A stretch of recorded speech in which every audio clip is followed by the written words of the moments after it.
제가 이 본문을 읽어드릴게요. 배부른 자는 꿀이라도 싫어하고 줄인 자에게는 쓴 것이라도 다니라 말씀입니다.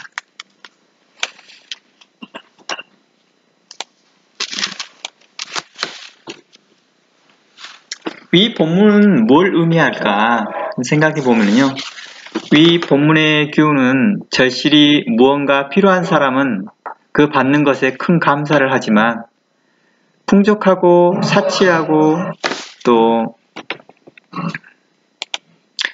자기 만족에 있고 거만한 사람은요, 어느 좋은 곳을 받아도 감사하지 않는다는 교훈으로 이해될 수 있습니다. 특히 본문에서 꿀은 잠언에서 이제 꿀에 대해서 설명할 때 일반적으로 지혜를 말하기도 하거든요. 꿀은 또 교훈, 또 어느 때는 책상, 영광, 직책, 영예 등으로 긍정적인 면을 많이 쓰거든요.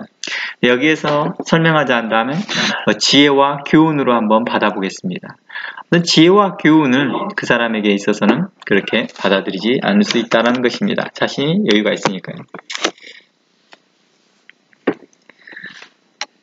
본문 잠언 27장 7절을 배부른 자는 꿀이라도 싫어하고 줄인 자에게 쓴 것이라도 다니라. 이 본문 읽자마자 우리에게 드는 생각은요, 여러 가지 범위에 적용될 범위들이 많습니다. 너무 쉽게 이해되는 말이거든요. 특별하게 해석하지 않아도 적용할 수 있는 범위가 많습니다. 그래서 예수님의 선상순 중에 유명한 마태복음 5장 3절과 6절 말씀에서 한번 적용해 보았습니다. 마태복음 5장 3절에 보면 심령이 가난한 자는 복이 있나니 천국이 저희 것이다 라고 증거합니다. 그리고 6절의 말씀에 보면 의에 줄이고 목마른 자는 복이 있다, 저희가 배부를 것이다 라고 말합니다. 이게 적용될 수 있을 것 같아요. 그래서 위 잠언을 적용해 보면 이제 마태복음 5장 본문을 좀 더 쉽게 이해해 볼 수 있고요. 이 교훈이 좀 더 뚜렷하게 드러나지 않을까 싶습니다. 즉, 심령이 가난한 자일수록 그리고 의로움에 목마를수록 예수 그리스도와 하나님의 말씀은 더 큰 은혜와 감격으로 받아들인다. 복음이죠. 복음은 더 큰 감격으로 받아들인다라는 이해로 받아들일 수 있죠. 그러나 자기 만족이 많고 또 자신이 필요하지 않다라고 생각하는 사람들은 예수님의 말씀을 또 그리스도의 복음을 또 하나님의 그 사랑을 거부하더라는 것입니다. 그것을 우리는 성경에서 자주 확인해 보았고 그동안의 교회사를 통해서도 그리고 우리 주변에서도 확인할 수 있었던 것입니다.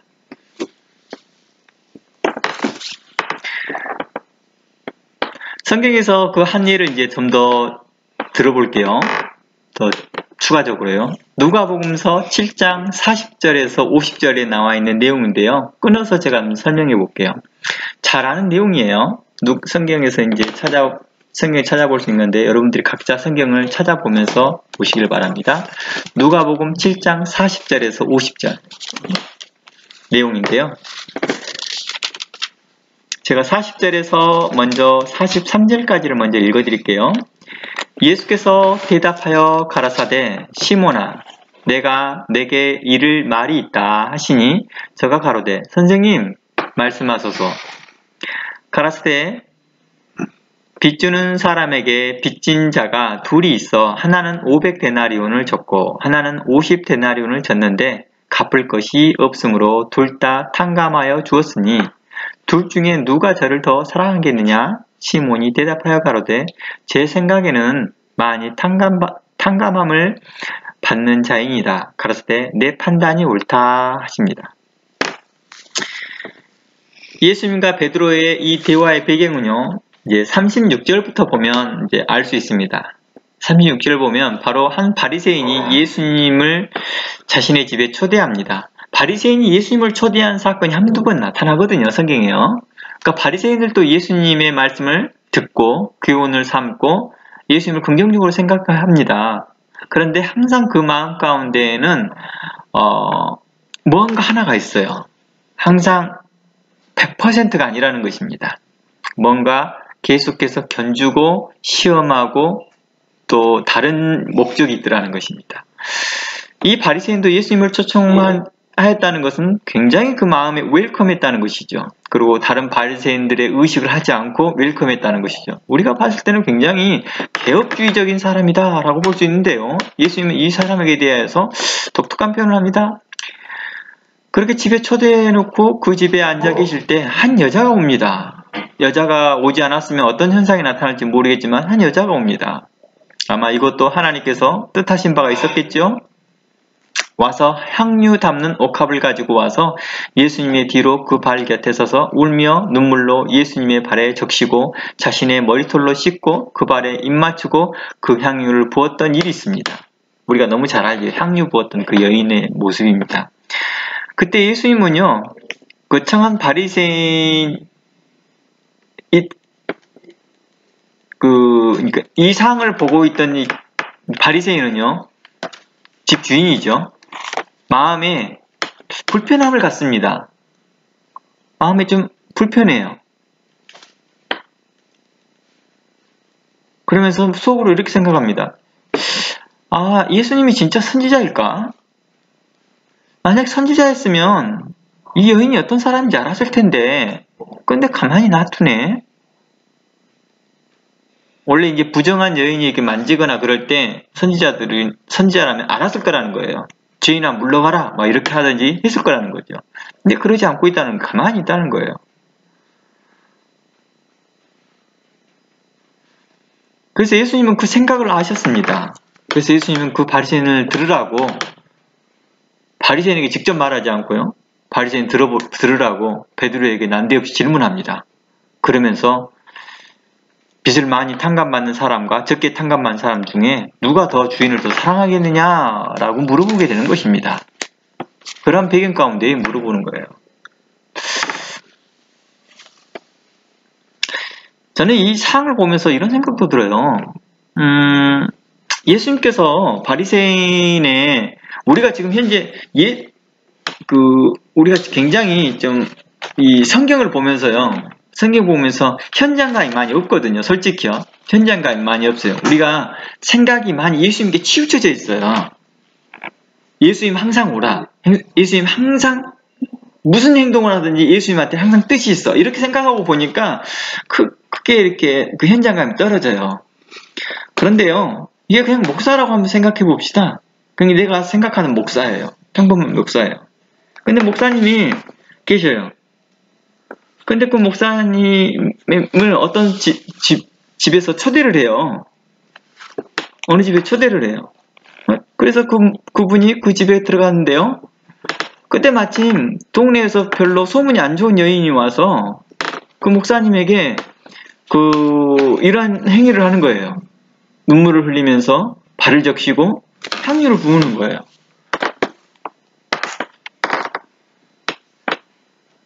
물론 이런 행위를 안 했다 할지라도 아무도 동네에서 좀 소문이 안 좋은 사람이 그렇게 하고 있을 때 목사님이 저렇게 있는 거에 대해서 목사님이 이런 상황에 대해서 굳이 목사님 어떤 생각이 들까요? 아, 내게 왜 이런 일이 발생될까? 내게 왜 이런 일들이 발생될까? 우리 이런 생각 안 하지 않을까요? 만약 이 바리새인이 직접적으로 물어봐보면 어떻게 했을까요? 지금 현재 이거 옳지 않는 거 아닙니까? 이분이 누군지 아세요? 이렇게 물어보는 거. 그런데 예수님은 덤덤하게 그분 초대해준 사람 있지요. 그분 초대해준 사람이 바리새인이잖아요. 그 사람의 입장을 쓰는 것도 아니고 그냥 그 사람 들으라고 이렇게 말해봅니다. 누가 더 사랑하겠느냐. 이 말은 곧 뭘 말을 합니까? 바리새인 너보다 이 여인이 더 사랑받는 사람이야. 이렇게 표현하고 있는 거잖아요.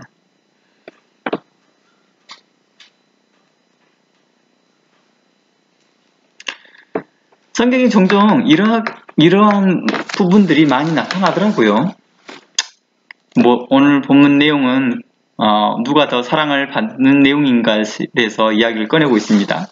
그리고 배부른 자가 꿀이라도 싫어하지만 줄인 자에게는 쓴 것이라도 달다라고 했던 것은 우리 상황에 대해서 이야기해 주는 것 같습니다.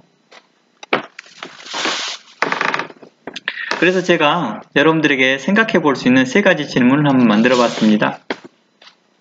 요즘 성도로서 하나님께 예배하는 것에 감사하지 않고 타성에 젖어 가볍게 참여하는 마음은 없습니까? 2번째, 요즘 의로운 일에 그리고 의로운 것에 또 의로운 말씀에 그리고 의로운 사람들을 만나는 것에 내 마음이 갈급하고 있나요? 3번째, 정작 예수님을 초청해 두고 예수님을 의심하던 한 바리새인처럼 나도 예수님을 영접해 두고 내 안에 계신 예수님을 의심하고 있지 않나요? 라는 질문입니다. 이 바리새인은 자신은 예수님을 초대해 놓고 예수님을 시험하듯 속으로 이렇게 말합니다. 이분이 만일 선지자라면 이 여인이 누구인지를 알았을 텐데 라고 하는 것입니다.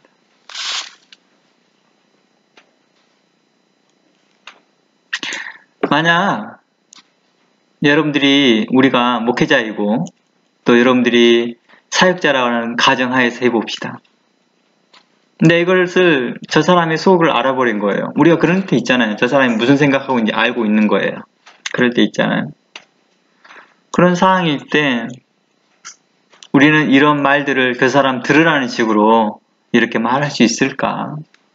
예수님은 이렇게 이번에는 굉장히 우회적으로 이야기했지만요. 어느 때는 직설적으로 이야기할 때가 좀 많거든요.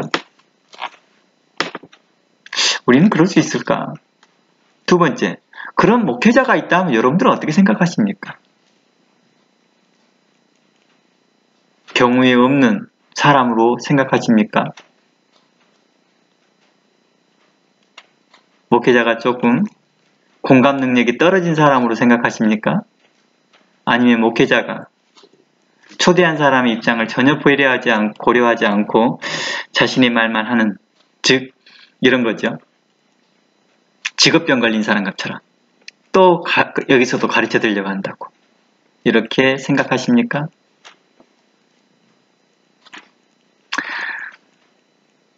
실질적으로 목회자들은요 단상 위에서만 설교하는 사람이 아니거든요. 우리가 많이 그걸 착각하고 있거든요. 그리고 목사 스스로도 그렇게 착각하고 살더라고요.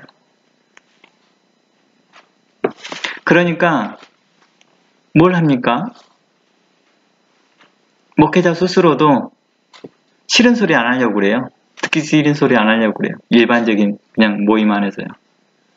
분명히 이게 잘못됐는데 잘못됐다 말 안 하려고 그래요. 왜 그럴까요? 성경은 우리에게 많은 것들을 우리 예수님의 그 하신 행동을 통하여서 우리에게 많은 것들을 암시합니다. 우리에게 많은 의미로 교훈을 남깁니다. 이런 의미에서 제가 예수님을 교훈을 들을 때 우리가 좀 현장감이 떨어진 이유가 예수님에 대한 전적으로 믿고 있고 예수님에 대한 의지하는 마음이 크고 예수님 뭐든지 오라 라는 태도에서 보니까 이런 현장감이 떨어지는데 그냥 상상해 보자는 거예요. 목회자들. 만약에 예수님이 우리가 생각한 현재 목사님으로 현재 일을 하고 계셨을 거 아니에요? 지금 현 시대에 오셨다면 지금 현재 목사님들이나 성경을 교사와 똑같은 관점에서 보자 한다면 예수님도 당시에 랍비였으니까요. 예수님 당시에 랍비였으니까요. 탁월한 랍비였죠.